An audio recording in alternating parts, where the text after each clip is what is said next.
नमस्कार विद्यार्थी मित्रों, मैं उमेश कुमार यादव।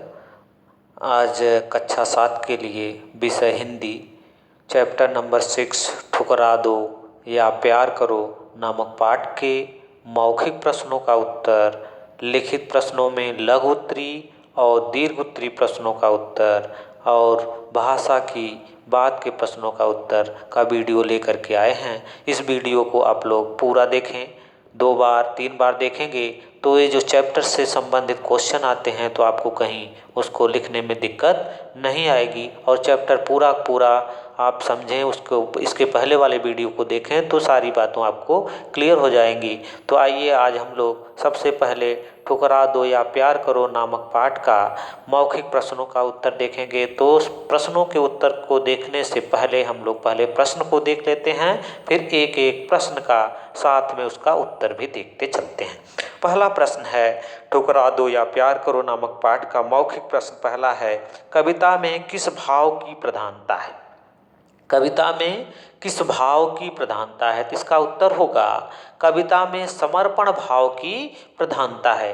समर्पण भाव की प्रधानता है। वहाँ पे सुभद्रा कुमारी चौहान जी ने अपने आप को ईश्वर को क्या किया है? समर्पित कर दिया है। तो इस कविता में समर्पण की भाव की प्रधानता दिखाई देती है। क्वेश्चन नंबर 2 है, कवित्री भगवान से क्या प्रार्थना कर रही है? प्रश्न है, कवित्री भगवान से क्या प्रार्थना कर रही हैं? तो इसका उत्तर होगा कवित्री भगवान से प्रार्थना कर रही हैं कि चाहे आप उसे ठुकरा दो या अपना बना लें। कवित्री भगवान से, ईश्वर से यह प्रार्थना कर रही हैं कि हे ईश्वर, चाहे आप मुझे ठुकरा दो, माने ठुकरा दो, भगा दो या अपना लो या स्वीकार कर लो। ये दोनों प्रार्थना कवित्री ईश्वर से कर रहे हैं। क्वेश्चन नंबर 3 है, कवित्री मंदिर में खाली हाथ क्यों गई? कवित्री मंदिर में खाली हाथ क्यों गई? तो इसका उत्तर है कवित्री मंदिर में खाली हाथ इसलिए गई क्योंकि वह बहुत निर्धन व गरीब है। कवित्री मंदिर में खाली हाथ इसलिए गई क्योंकि वह निर्धन है और गरीब है। क्वेश्चन नंबर 4 है, भक्त भगवान की सेवा में क्या लेकर जाते हैं? भक्त भगवान की सेवा में क्या लेकर जाते हैं? तो इसका उत्तर होगा भक्त भगवान की सेवा में बहुमूल्य भेंट, मुक्ता मणि, हार आदि लेकर के जाते हैं। तो आपने इस कविता के पहली दूसरी लाइन में पढ़ा होगा कि बहुमूल्य वस्तुएं आपके भक्त लेकर के आते हैं। तो वही यहाँ पे बता रहे हैं सुभद्रा कुमारी चौहान जी, भक्त भगवान की सेवा में, भक्त भगवान की सेवा में बहुमूल्य भेंट, मुक्ता मणि, हार आदि लेकर के जाते हैं या आते हैं, दोनों एक ही बात हुई। नेक्स्ट है लघु उत्तरी प्रश्न। लघु उत्तरी, लिखित में लघु उत्तरी, लघु माने क्या होता है? छोटा। लघु माने छोटा, दीर्घ माने बड़ा। तो लघु उत्तरी प्रश्न, लघु उत्तरी प्रश्न का पहला प्रश्न देख लेते हैं, फिर इसके बाद उत्तर हम लोग देखते हैं। पहला प्रश्न है कि कवित्री भगवान का कीर्तन करने से क्यों हिचकिचा रही है? क्यों हिचकिचाना माने संदेह करना, संकोच करना, हिचकिचा रही है। तो इसका उत्तर कवित्री भगवान का कीर्तन करने से, कवित्री भगवान का कीर्तन करने से इसलिए हिचकिचा रही है क्योंकि उसके स्वर में माधुर्य व मिठास नहीं है। माने उसकी वाणी में मधुरता नहीं है, मिठास नहीं है, इसलिए वह ईश्वर का, भगवान का कीर्तन करने में क्या करती है? संदेह करती है, हिचकिचाती है। क्वेश्चन नंबर 2 है लघु उत्तरी का, कवित्री ईश्वर के समक्ष माने सामने क्या लेकर गई है? वह अपने आप को लाचार क्यों कह रही है? अपने आप को लाचार क्यों कह रही है? तो लघु उत्तरी का क्वेश्चन नंबर 2 का उत्तर देखें, कवित्री ईश्वर के समक्ष, कवित्री ईश्वर के समक्ष खाली हाथ आई है। वह ईश्वर को अपना हृदय दिखाने आई है, वह ईश्वर को स्वयं को समर्पित करने आई है।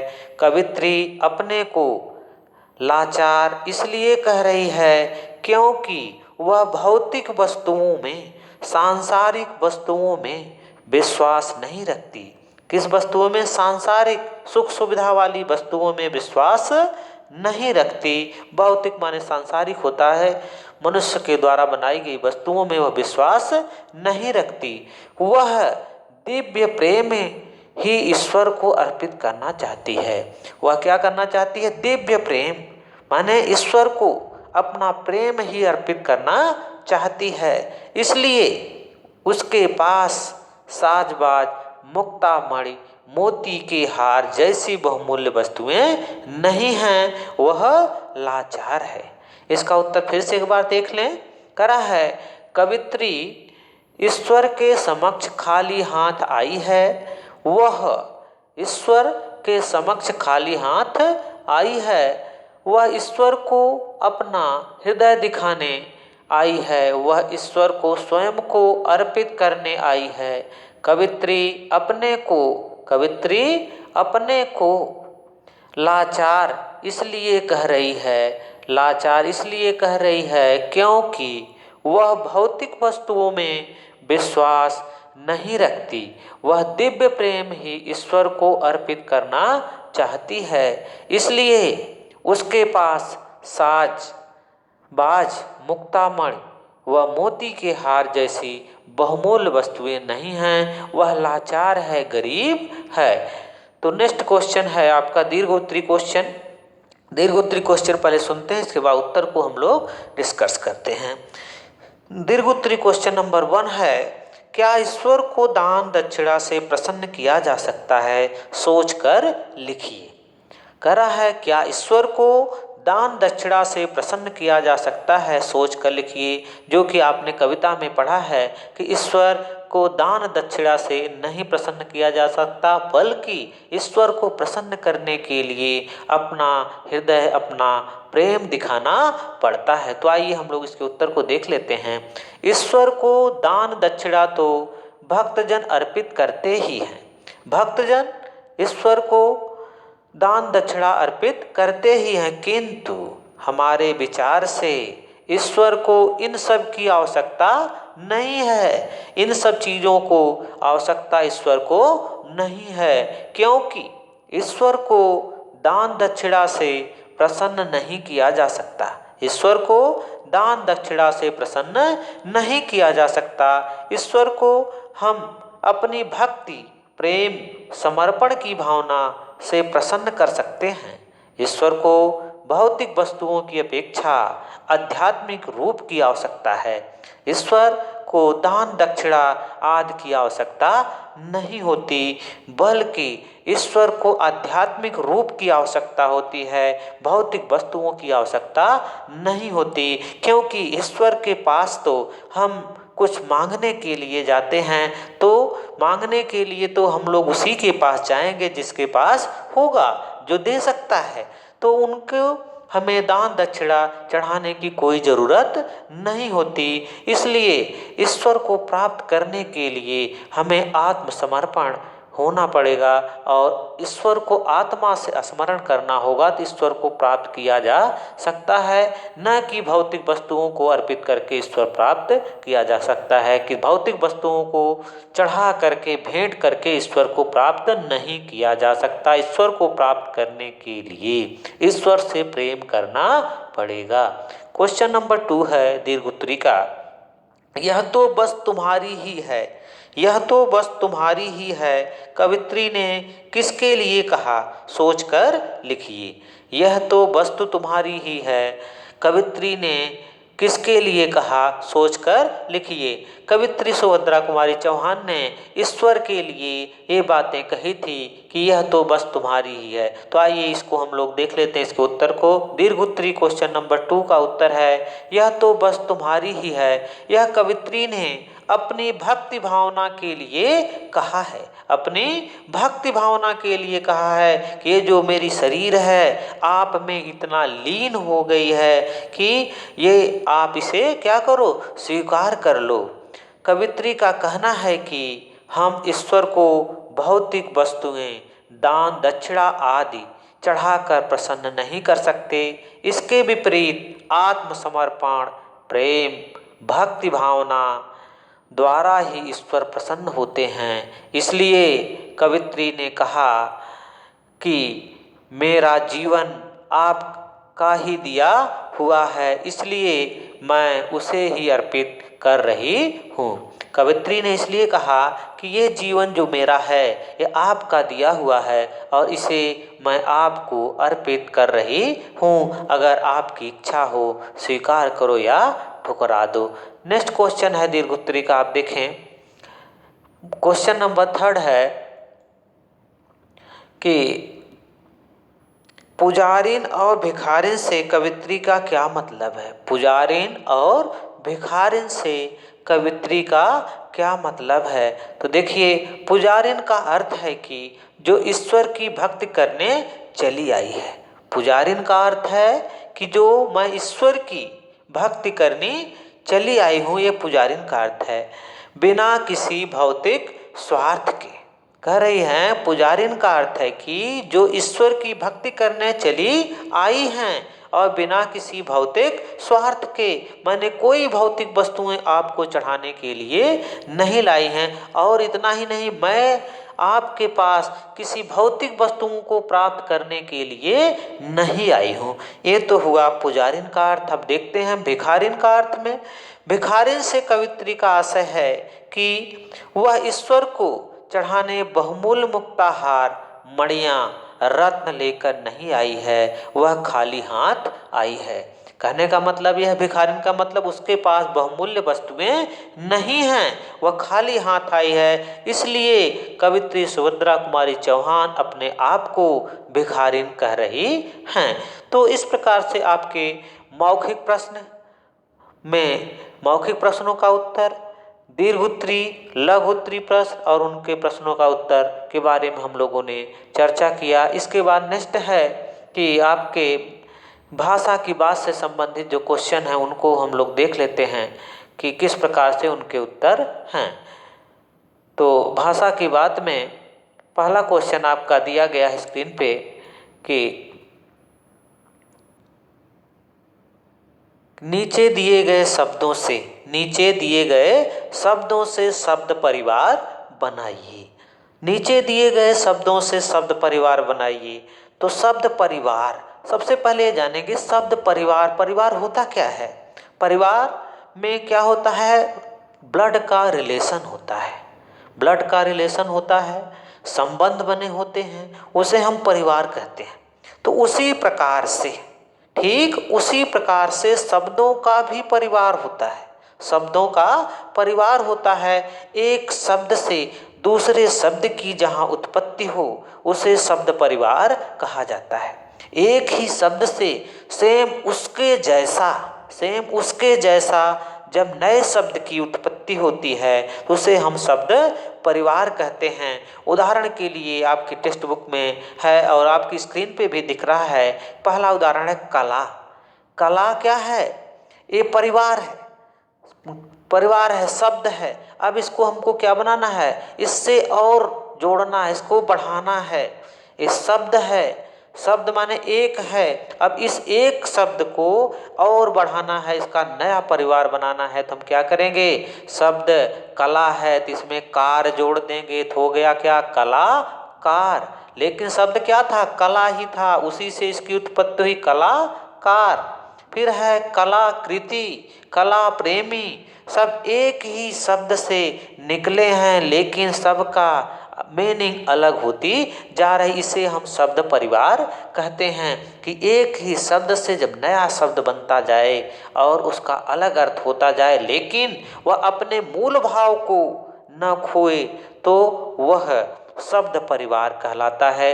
तो कुछ शब्द परिवार आपके टेक्स्ट बुक में दिए गए हैं और कुछ को आपको लिखना है। तो यहाँ पे मैंने इस सारे शब्द परिवार को लिख रखा है। तो एक एक शब्द परिवार को मैं समझाता हूँ। रंग है, रंग, रंगीला, रंग से क्या हुआ, रंगीला। इसके अलावा और कई सारे शब्द परिवार बन सकते हैं, कोई जरूरी नहीं है कि यही बने, लेकिन जो भी शब्द बनेगा उसका अर्थ होना चाहिए। रंगीला, रंगना, रंग साज, रंग साज, ये रंग से ही इनका निर्माण हो रहा है। दूसरा है हाथ, हाथ है मूल शब्द आपका। इसमें जब नया शब्द जोड़ करके शब्द परिवार बनाएंगे तो क्या बन जाएगा? हथियाना, हाथा पाई, हाथों हाथ। इसके अलावा और भी बना सकते हो। बहुमूल्य, मूल्यवान, मूल्यपरक, बहुमूल्य, ये मूल्य के परिवार हैं। पूजा, पुजारिन, पूजा पाठ, पुजारी।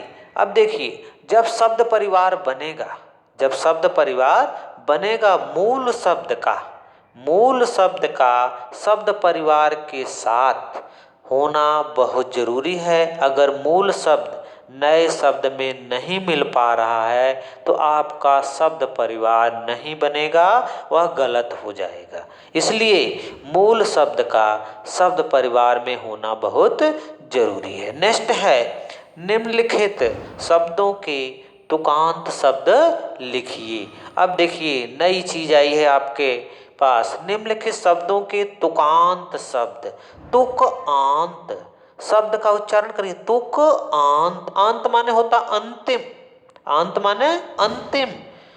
जब किसी वर्ण के, जब किसी शब्द के अंतिम वर्ण, जब किसी शब्द के अंतिम वर्ण और दूसरे शब्द के अंतिम वर्ण से मेल करते हों, ऐसे शब्दों को तुकांत शब्द कहते हैं। जब किसी शब्द का, किसी शब्द का अंतिम वर्ण दूसरे शब्द के अंतिम वर्ण के साथ मेल करता हो तो उसे हम तुकांत कहते हैं।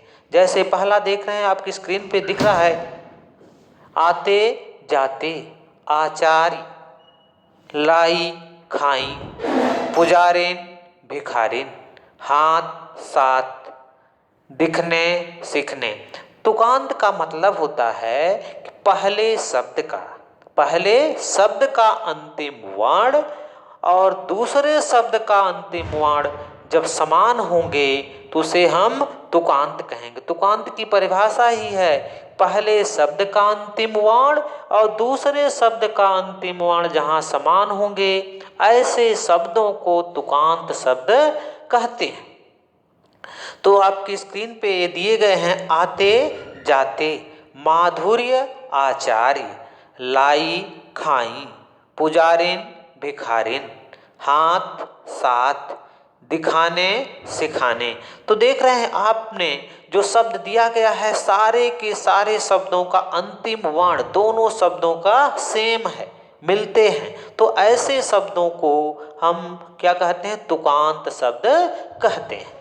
तो नेक्स्ट आ जाइए आप लोग देखिए, निम्नलिखित शब्दों के उपसर्ग प्रत्यय को मूल शब्द से अलग कीजिए। इसके पहले वाले वीडियो में उपसर्ग और प्रत्यय से रिलेटेड परिभाषा उनके बारे में बताया गया था, लेकिन फिर भी एक बार हम लोग उपसर्ग और प्रत्यय की परिभाषा को जान लेते हैं कि उपसर्ग किसे कहते हैं और प्रत्यय किसे कहते हैं। इसके लिए एक मैंने नियम बताया था आप लोगों को।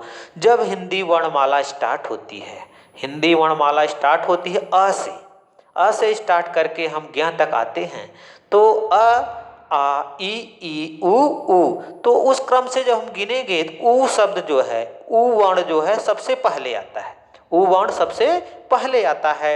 ऊ जब सबसे पहले आता है तो उपसर्ग कहाँ लगेगा? आगे लगेगा। उपसर्ग कहाँ लगेगा? आगे लगेगा। प और र लास्ट में आते हैं, प फ ब या र ल, तो ये लास्ट में आते हैं, इसलिए प्रत्यय कहाँ लगेगा? पीछे लगेगा।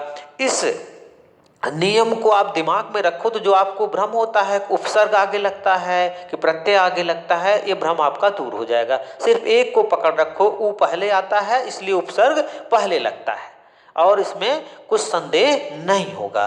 तो उपसर्ग का मतलब है किसी मूल शब्द में लग करके उसके अर्थ को बदल देना उपसर्ग का काम है। किसी मूल शब्द के साथ जो भी कोई वर्ण लग करके उसके पहले लग करके उसके अर्थ को बदल दे उसे हम उपसर्ग कहते हैं। उपसर्ग की परिभाषा एक बार फिर से सुन लो, कोई भी वर्ण या शब्द, कोई भी वर्ण या शब्द किसी मूल शब्द के पहले लग करके उसके अर्थ को बदल दे उसे हम उपसर्ग कहेंगे। दूसरा है प्रत्यय की परिभाषा। कोई भी शब्द या वर्ण किसी मूल शब्द के पीछे लग करके उसके अर्थ में परिवर्तन ला दे उसे हम प्रत्यय कहते हैं। अब यहाँ पे कह रहा है कि प्रत्यय, उपसर्ग और मूल शब्द तीनों को क्या करना है, अलग करना है। और आपके पास शब्द दिया गया है, पहला शब्द दिया गया है, आप देख रहे हैं आपकी स्क्रीन पे, असामान्य। क्या दिया है, असामान्य। इसमें प्रत्यय नहीं है, सिर्फ क्या है, उपसर्ग है, उपसर्ग है। सामान्य आपका मूल शब्द है। नेक्स्ट है उपस्थिति।